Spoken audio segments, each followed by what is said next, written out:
if this story tells me anything, it tells me that being alone at home can lead me to getting attacked if I'm not on my guard. I do like this story since it's straightforward with its scares, like in the Smiling Man pasta I did a while back.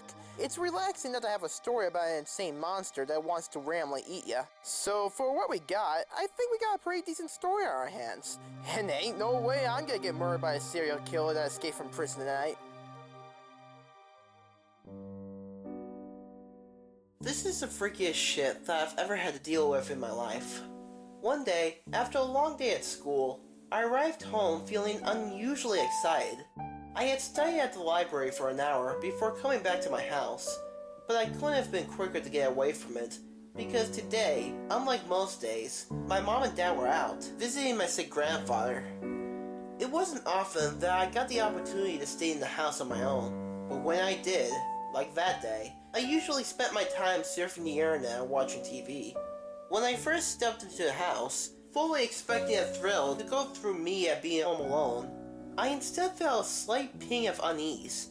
It was like cold goosebumps, only with an added shiver on your back. After a few seconds of trying to pinpoint the source of my disquiet, I shrugged and made my way into the living room, sitting down on the sofa and switching on the documentary channel.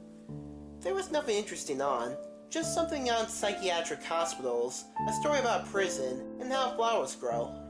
I just sat there for a half an hour, utterly bored out of my mind, before I decided I would go on my computer. I walked up the stairs, frowning as I realized that aside from my room, the bathroom, and the hallway, all of the other room's lights were switched off. I headed directly to my room, sitting on my chair and turning on my computer.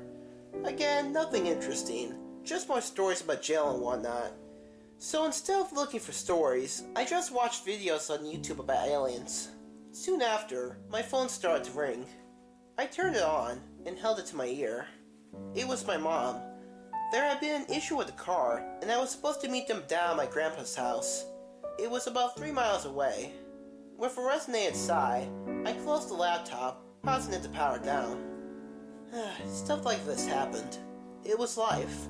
Sometimes good things would happen, sometimes it wouldn't, and sometimes it would be interrupted, like that day. So I grabbed my bag, put on my jacket, and made my way down the stairs, past the dark rooms on the second floor. I opened the door, keys in my hand, and moved out, pulling it shut behind me. But at that moment, I realized that other footsteps had been descending the stairs, and that a tall man was barely a meter from the door, which wasn't shut, or even locked. I closed it quickly, fumbling with the key and shoving it in the door as the figure behind the frosted glass moved towards it, grabbing the brass handle. The door moved slightly as I twisted the key, and the lock mercifully slid in place with a click. I stared in terror at the man on the other side, his features blurred but noticeable. He pulled on the doorknob for a few moments, so hard that the door creaked against the strain. For a single horrifying moment, I thought it was going to crack. But then it dropped. The person on the other side of the glass leaned forward, pressing against it. His face looked enraged. I can best describe it as purely fucking insane.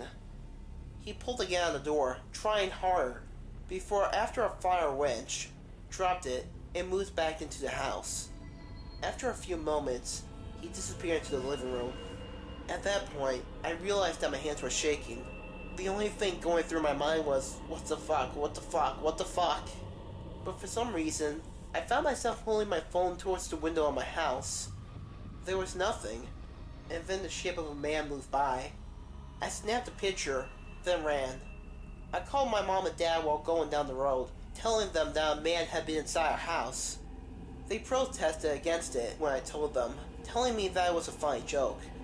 I could even hear laughter on the other end. That is, until I sent them the picture. The laughing then ceased abruptly, and then after several seconds, the line went dead.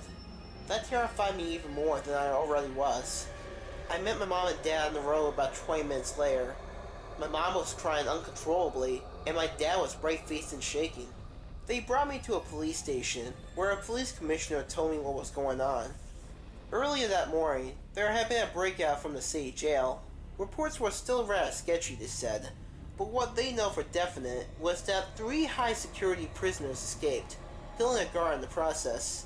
2 of them had been recaptured almost immediately, but the last one was still at large. To my immense shock and horror, the picture they showed me was almost identical to that of the man I had seen in my home. He was a high-profile serial killer with over 15 confirmed victims, all brutally murdered.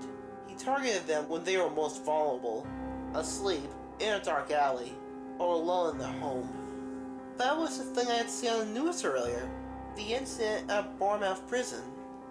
I am writing this 3 years after it happened. I have moved on now. I accept that it was in the past, and that I haven't been hurt.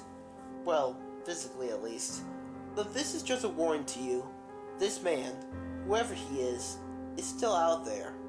The police haven't caught him, and are no closer to doing so than they were when he first released himself. I have lived my whole life since then from the very same house where it happened. The odd thing is, though, that this man, according to reports, occasionally betrayed those he killed, masquerading them to lure in his victims. Once he even used the internet in an altered story of one of his killings to bait people into talking with him in order to become friends with him, even giving information to him that, while initially it seemed innocent and whatnot, led to very violent deaths. Oh, but this is only a story, remember?